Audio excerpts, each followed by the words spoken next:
اور زکات دینے کا فائدہ کیا ہوتا ہے؟ اللہ تعالیٰ قرآن کریم میں فرماتے ہیں وَمَا آتَيْتُم مِّن زَكَاةٍ تُرِيدُونَ وَجْهَ اللَّهِ فَأُولَٰئِكَ هُمُ الْمُضْعِفُونَ۔ جو لوگ اللہ کی رضا حاصل کرنے کے لیے زکات دیتے ہیں ان کا یہ عمل موجب برکت ہے، اور ایسے ہی لوگ اپنے مال میں اضافہ کرنے والے ہیں۔ زکات دینے والوں ہی کے مال میں اللہ تعالیٰ برکت عطا فرماتے ہیں، اور جو لوگ زکات نہیں دیتے ان کے بارے میں سن لیجئے، قرآن کریم کہتا ہے والذین یکنزون الذهب والفضة ولا ينفقونها في سبيل الله فبشرهم بعذاب الیم۔ جو لوگ سونا اور چاندی جمع کر کے رکھتے ہیں اور اس کو اللہ کے راستے میں خرچ نہیں کرتے، قیامت کے دن یہ مال، یہ سونا، یہ چاندی جہنم کی آگ میں تپایا جائے گا، اور اس کا ایک پترا بنا کر اس کی پیشانی کو، اس کی پیٹھ کو، اس کی کروٹ کو داغا جائے گا، اور کہا جائے گا یہ وہ مال ہے جس کو تم جمع کر کے رکھتے تھے، اب اس کا مزہ چکھو۔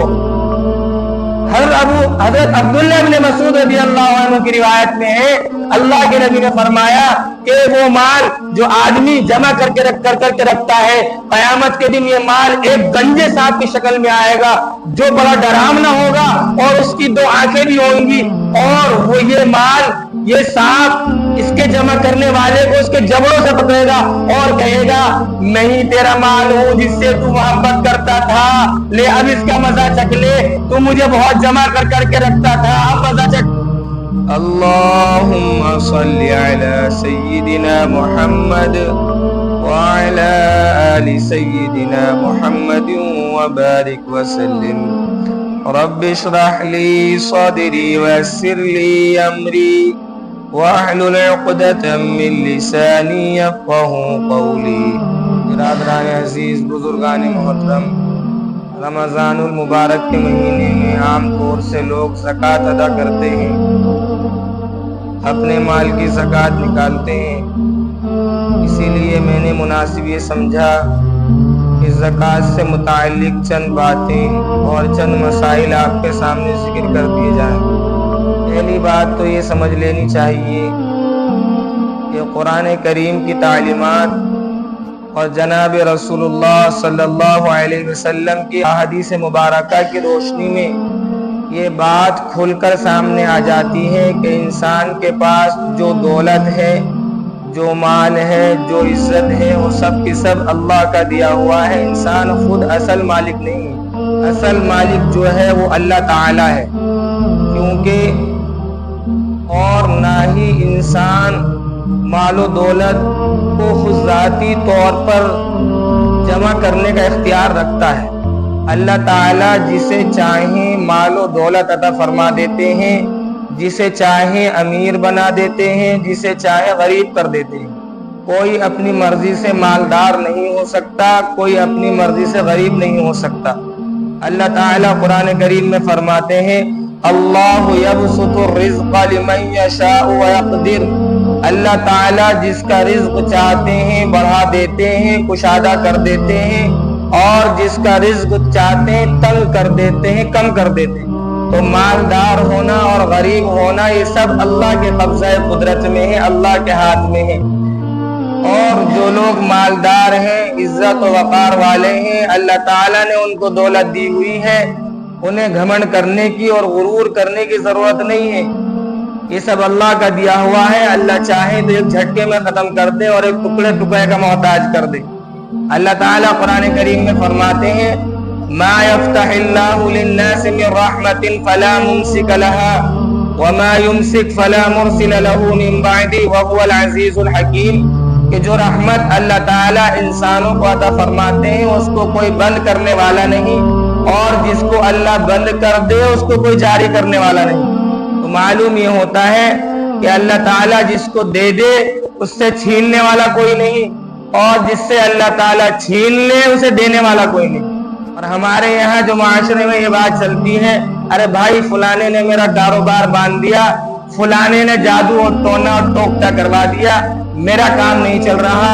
تو میں آپ کو بتا دوں کہ کوئی کسی کا کام نہیں باندھتا، یہ اللہ تعالیٰ کے ہاتھ میں ہے کہ جس کی روزی چاہے بڑھا دیتا ہے، جس کی چاہے روزی گھٹا دیتا ہے۔ یہ تو ایسی بات ہو گئی جیسے کہ جادو کو، ٹوکتے کو چھوٹا معبود بنا لیا، کہ بڑا معبود دیتا ہے اور چھوٹا معبود بند کر دیتا ہے۔ دینے والا معبود بھی وہی ہے، لینے والا معبود بھی وہی ہے۔ تو بہرحال ہر مسلمان کو یہ ذہن میں رکھنا چاہیے کہ جو مال اس کے پاس ہے وہ اللہ تعالیٰ کی ملکیت۔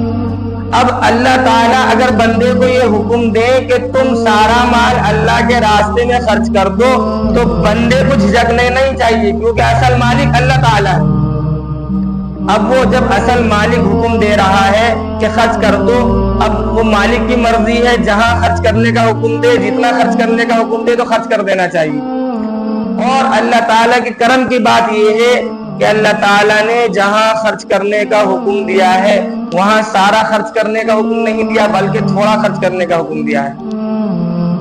قرآن کریم میں جہاں بھی انفاق فی سبیل اللہ کا ذکر ہے، اللہ کے راستے میں خرچ کرنے کا ذکر ہے، وہاں پر اللہ تعالیٰ نے بل لا کر اس طرف اشارہ کر دیا کہ دیکھو جو تمہیں مال خرچ کرنا ہے نا وہ پورا خرچ نہیں کرنا، تھوڑا خرچ کرنا ہے۔ اللہ تعالیٰ سورہ بقرہ میں مومنین کی صفات کو بیان کرتے ہوئے فرماتے ہیں وَمِمَّا رَزَقْنَاهُمْ يُنْفِقُونَ، اور جو مال ہم نے انہیں دیا ہے، جو رزق ہم نے انہیں دیا ہے، يُنْفِقُونَ، وہ خرچ کرتے ہیں۔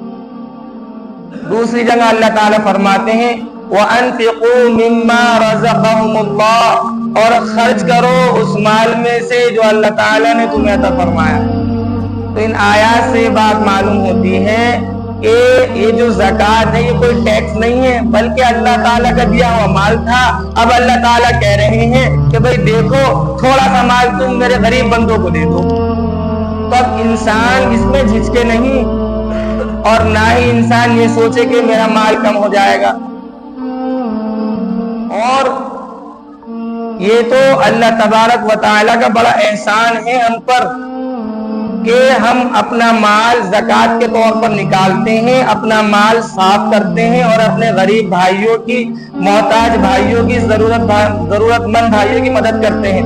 ورنہ پہلے کی امتوں میں، پہلے کی قوموں میں ایسا تھا کہ جو زکوٰۃ یا صدقات دیا جاتا تھا اس کو آسمان سے ایک آگ آتی اور اس کو جلا کر ختم کر دیتی، نہ وہ کسی انسان کے کام آتا نہ وہ کسی جاندار کے کام آتا۔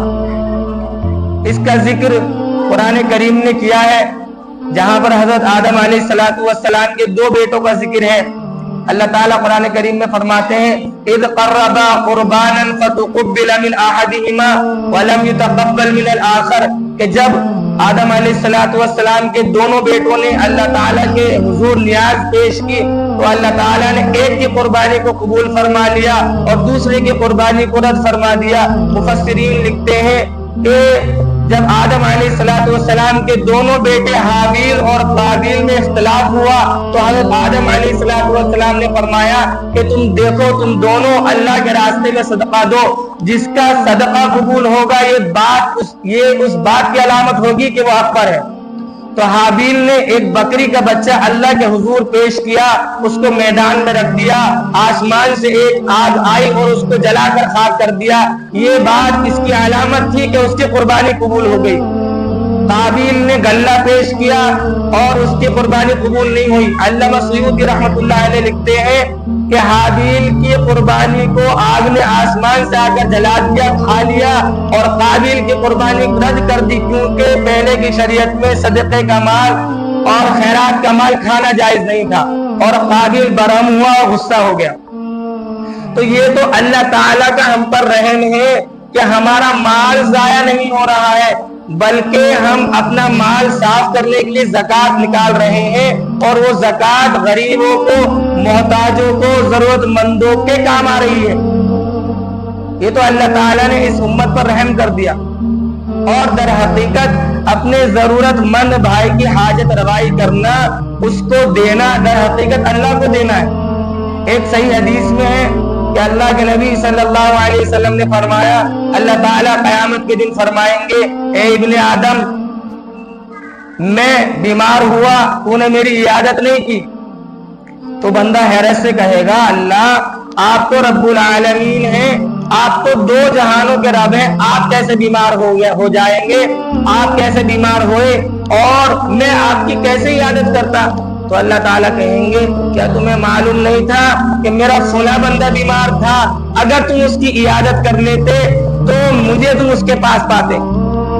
پھر اللہ تعالیٰ فرمائیں گے کہ میں پیاسا تھا، تو نے مجھے پانی نہیں پلایا۔ بندہ کہے گا اللہ آپ تو رحمان ہیں، آپ کو تو پانی کی حاجت ہی نہیں ہے، آپ کو تو پانی کی ضرورت ہی نہیں ہے، میں آپ کو کیسے پانی پلاتا؟ تو اللہ تعالیٰ فرمائیں گے کہ میرے بندے نے تم سے پانی مانگا تھا، تم نے اس کو پانی نہیں دیا، اگر تم اس کو پانی دے دیتے تو مجھے تم اس کے پاس پاتے۔ پھر اللہ تعالیٰ فرمائیں گے کہ میں بھوکا تھا، تم نے مجھے کھانا نہیں کھلایا۔ بندہ کہے گا اللہ تعالیٰ میں آپ کو کیسے کھانا کھلاتا؟ آپ تو رحمان ہیں، آپ تو رحیم ہیں، آپ تو سب کو کھلانے والے ہیں، آپ تو کھانے سے پاک ہیں۔ تو اللہ تعالیٰ فرمائیں گے کہ میرا فلاں بندہ بھوکا تھا، تم نے اس کو کھانا نہیں کھلایا، اس نے تم سے کھانا مانگا تھا، اگر تم اسے کھانا کھلا دیتے تو تم مجھے اس کو اپنے پاس پاتے۔ یعنی اگر تم اسے کھلا دیتے، پلا دیتے، اس کی عیادت کر لیتے تو اس کا ثواب میرے یہاں تمہارے لیے لکھ دیا جاتا۔ تو یہ تو اللہ تعالیٰ کا بڑا احسان ہے۔ ایک طرف اللہ تعالیٰ کا مال ہے، اللہ تعالیٰ نے اسی مال میں ہمیں تصرف کا حق دیا، ہمیں مالک بنا دیا، اور پھر کہہ رہے ہیں اچھا مالک تو میں ہوں لیکن میں نے تمہیں مالک بنا دیا ہے، تم سارا مال اللہ کے راستے میں خیرات مت کرو، تم سارا مال اللہ کے راستے میں زکوٰۃ مت دو، بس تھوڑا سا دے دو۔ اب اگر بندہ تھوڑا سا مال بھی جتنا شریعت نے مقرر کیا وہ بھی زکوٰۃ نہ دے تو اس سے بڑا کوئی محروم نہیں۔ اور غور کرنے کی بات یہ ہے جو مال اللہ تعالیٰ نے ہم سے کہا ہے نکالنے کے لیے وہ 40واں حصہ ہے، یعنی 40 روپے میں 1 روپیہ، سارا نہیں مانگا۔ اور اس کے لیے جو کچھ شرائط ہیں، مثلا اس پر سال کا گزرا ہوا ہونا ضروری ہے جو مال کی زکوٰۃ دی جائے گی، اور صاحب نصاب ہونا ضروری ہے، ضرورت اصلیہ سے مال کا پاک ہونا ضروری ہے۔ تو میں اس موقع پر مختصر وقت ہے اس میں 3 چیزیں آپ کے سامنے بیان کرتا ہوں۔ 1-2 حدیث زکوٰۃ دینے کے فوائد کے بارے میں بیان کرتا ہوں، 1 حدیث یا 2 حدیث زکوٰۃ نہ دینے کے نقصان کے بارے میں بیان کرتا ہوں، اور تیسری 2 یا 4 مسائل آپ کی خدمت میں زکوٰۃ کے عرض کرتا ہوں۔ حدیث شریف میں آتا ہے، حضرت ابو ہریرہ رضی اللہ عنہ کی روایت ہے کہ اللہ کے نبی صلی اللہ علیہ وسلم کی خدمت میں ایک آدمی آیا اور عرض کیا اللہ کے نبی آپ مجھے کوئی ایسا عمل بتا دیجئے جو مجھے جنت میں داخل کر دے۔ آپ صلی اللہ علیہ وسلم نے فرمایا وَاعْبُدُوا اللَّهَ وَلَا تُشْرِكْ بِاللَّهِ، اللہ کی عبادت کرو، اللہ کے ساتھ کسی کو شریک مت کرو، وَاقِيمُوا الصَّلَاةَ، نماز قائم کرو، وَتُؤْتُوا الزَّكَاةَ، اور زکوٰۃ ادا کرو، وَصِلُوا الرَّحِيمَ، اور لوگوں کے ساتھ صلہ رحمی کرو۔ حضرت ابو ہریرہ رضی اللہ عنہ فرماتے ہیں دوسری روایت میں جب اللہ کے نبی نے اس دیہاتی کو یہ جنت میں داخل ہونے کا فارمولہ بتلا دیا کہ اللہ کی عبادت کرنی ہے اور اللہ کے ساتھ کسی کو شریک نہیں کرنا ہے، نماز قائم کرنی ہے، زکوٰۃ دینی ہے اور لوگوں کے ساتھ صلہ رحمی کرنی ہے، تو وہ کہتا ہے وہ دیہاتی والذی نفسی بیدی، قسم ہے اس ذات کی جس کے قبضے میں میری جان ہے، جو باتیں آپ نے مجھے بتائی ہیں میں اللہ کی قسم نہ تو ان میں زیادتی کروں گا نہ ان سے کم کروں گا۔ آپ صلی اللہ علیہ وسلم فرماتے ہیں کہ جب وہ پیٹ پھیر کر جانے لگا تو اللہ کے نبی نے فرمایا اگر کسی کو جنتی دیکھنا ہو تو اس شخص کو دیکھ لے۔ اور دوسری حدیث میں آتا ہے حضرت ابو امامہ رضی اللہ عنہ کی روایت ہے، اللہ کے نبی نے ارشاد فرمایا وَاعْبُدُوا اللَّهَ، اللہ کی عبادت کرو، وَصُومُوا صِيَامَكُمْ، اور رمضان کے روزے رکھو اور نماز قائم کرو اور زکوٰۃ دو اور اپنے امیر کی اطاعت کرو، تم جنت میں داخل ہو جاؤ گے۔ یعنی زکوٰۃ کو ایک اہم رکن قرار دیا گیا۔ یہ ساری حدیثیں جو میں آپ کو سنا رہا ہوں ان میں زکوٰۃ کا اول ذکر ہے، اور اسلام کے جو بنیادی ارکان ہیں ان میں زکوٰۃ ایک اہم رول، ایک اہم کردار رکھتی ہے۔ اور زکوٰۃ دینے کا فائدہ کیا ہوتا ہے؟ اللہ تعالیٰ قرآن کریم میں فرماتے ہیں وَمَا آتَيْتُم مِّن زَكَاةٍ تُرِيدُونَ وَجْهَ اللَّهِ فَأُولَٰئِكَ هُمُ الْمُضْعِفُونَ، جو لوگ اللہ کی رضا حاصل کرنے کے لیے زکوٰۃ دیتے ہیں ان کا یہ عمل موجب برکت ہے، اور ایسے ہی لوگ اپنے مال میں اضافہ کرنے والے ہیں۔ زکوٰۃ دینے والوں ہی کے مال میں اللہ تعالیٰ برکت عطا فرماتے ہیں۔ اور جو لوگ زکات نہیں دیتے ان کے بارے میں سن لیجئے، قرآن کریم کہتا ہے والذین یکنزون الذهب والفضة ولا ينفقونها في سبيل الله فبشرهم بعذاب أليم۔ جو لوگ سونا اور چاندی جمع کر کے رکھتے ہیں اور اس کو اللہ کے راستے میں خرچ نہیں کرتے، قیامت کے دن یہ مال، یہ سونا، یہ چاندی جہنم کی آگ میں دبایا جائے گا اور اس کا ایک پترا بنا کر اس کی پیشانی کو، اس کی پیٹھ کو، اس کی کروٹ کو داغا جائے گا اور کہا جائے گا یہ وہ مال ہے جس کو تم جمع کر کے رکھتے تھے، اب اس کا مزہ چکھو۔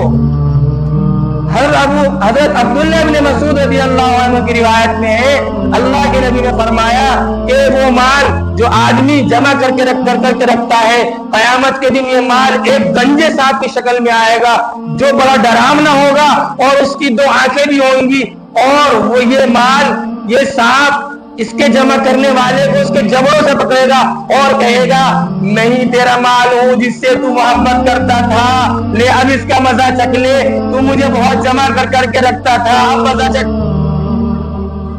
تو برادران عزیز، بزرگان محترم، ہمیں یہ چاہیے کہ اللہ تعالیٰ نے ہمیں مالدار بنایا ہے، اللہ تعالیٰ نے ہمیں مال دیا ہے، تو ہمارا اس میں کوئی کمال نہیں ہے، اللہ تعالیٰ ہی مالداری دینے والے ہیں، اللہ تعالیٰ ہی فقیری دینے والے ہیں۔